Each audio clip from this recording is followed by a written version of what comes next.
सोलापूर विजयपूर राष्ट्रीय महामार्गावर सर्वत्र पाणी झालंय। सीना नदीनं रौद्ररूप धारण केल्यानं जिल्ह्यातील अनेक भागात महापूर आलाय। नदीकाठच्या गावांना सतर्कतेचा इशारा दिलाय, तर शेतीचं नुकसान झाल्यानं शेतकरी हतबल।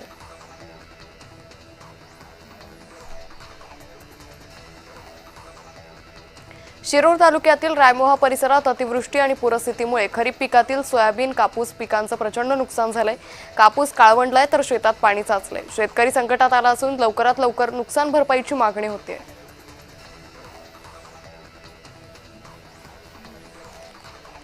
मालेगाव तालुक्यात अतिवृष्टीग्रस्त भागात पंचनामे सुरू झालेत। तहसीलदार, कृषी अधिकारी, महसूल अधिकारी यांची तालुकाभर पाहणी सुरू झाली आहे। सरसकट पंचनामे करून तात्काळ मदत द्या अशी मागणी शेतकऱ्यांनी केली आहे।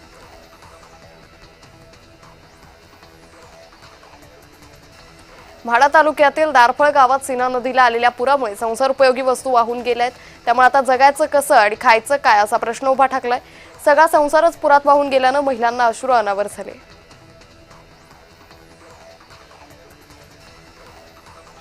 विदर्भात पुढील 5 दिवस पावसाची तीव्रता वाढण्याची शक्यता आहे। 24 ते 26 सप्टेंबर दरम्यान विदर्भातील काही ठिकाणी वादळी वाऱ्यासह अतिमुसळधार पाऊस पडणार असल्याचा इशारा हवामान खात्यानं वर्तवला आहे।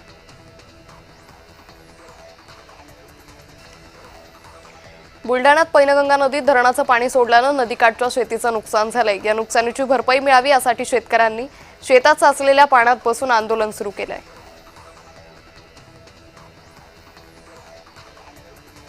जत तालुक्यातील पूर्व भागात सांगलीचे जिल्हाधिकारी अशोक काकडे यांनी पाहणी केली। अतिवृष्टीमुळे बाधित झालेल्या शेतकऱ्यांच्या पिकांचे पंचनामे तात्काळ सुरू करावे। एकही शेतकरी पंचनाम्यापासून वंचित राहू नये अशा सूचना केल्यात। या भागात तूर, बाजरी, मका, डाळिंब, द्राक्ष या पिकांचं मोठं नुकसान झालंय।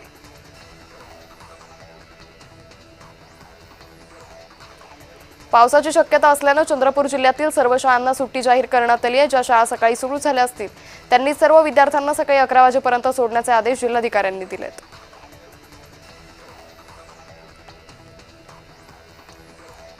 नाशिक विभागात परतीच्या पावसामुळे 3.21 लाख हेक्टरवरील पिकांचं मोठं नुकसान झालंय। त्यामुळे शेतकरी हताश झालेत। अहमदनगर, जळगाव, नाशिक, धुळे, नंदुरबार जिल्ह्यात मिळून सुमारे 46 लाखाहून अधिक शेतकरी बाधित झालेत। अहमदनगर जिल्ह्यात सर्वाधिक 2.45 लाख हेक्टरवर पिकांचं नुकसान झालंय।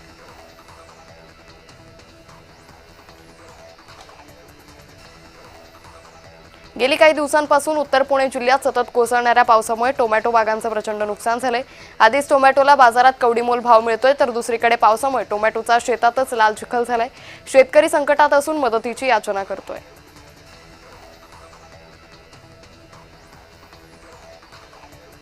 बुलढाणा जिल्ह्यातील सिंदखेड राजा तालुक्यात ढगफुटी झाल्यानं शेतकऱ्यांचं प्रचंड नुकसान झालंय। सोनोशी गावात जिल्हाधिकारी किरण पाटील यांनी भेट देत पावसामुळे झालेल्या नुकसानीची पाहणी केली। पावसामुळे शेतकऱ्यांची पिकं वाया गेली आहेत, जमिनी खडून गेल्या।